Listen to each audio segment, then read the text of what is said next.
ನಮಸ್ಕಾರ, police news 007ಗೆ ಸ್ವಾಗತ. ಇವತ್ತಿನ ವಿಶೇಷ ಸುದ್ದಿ ಏನಿದೆ ತಿಳಿಯೋಣ ಬನ್ನಿ. ಲಂಚಕ್ಕೆ ಬೇಡಿಕೆ ಇಟ್ಟ ಆರೋಪ ಪಿಡಿಒ ಲೋಕಾಯುಕ್ತ ಬಲೆಗೆ.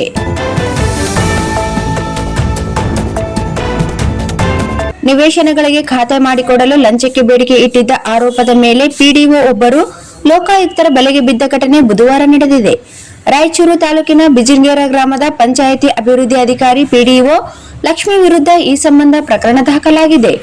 ಉಮ್ರಾಳ್ದೊಡ್ಡಿ ಗ್ರಾಮದ ಮೆಹಬೂಬ್ ಎಂಬುವವರು ತಮ್ಮ 2 ಎಕರೆ 6 ಗುಂಟೆ ಜಮೀನಿನಲ್ಲಿ ಬಡಾವಣೆ ನಿರ್ಮಿಸಿದ್ದು ನಿವೇಶನಗಳಿಗೆ ಖಾತೆ ಮಾಡಿಕೊಡುವಂತೆ ಪಿಡಿಒ ಅವರನ್ನು ಮನವಿ ಮಾಡಿದ್ದರು. ಈ ವೇಳೆ ಪಿಡಿಒ ಲಕ್ಷ್ಮಿ ಅವರು 2.5 ಲಕ್ಷ ರೂಪಾಯಿ ಲಂಚಕ್ಕೆ ಬೇಡಿಕೆ ಇಟ್ಟಿದ್ದಾರೆ ಎನ್ನಲಾಗಿದೆ.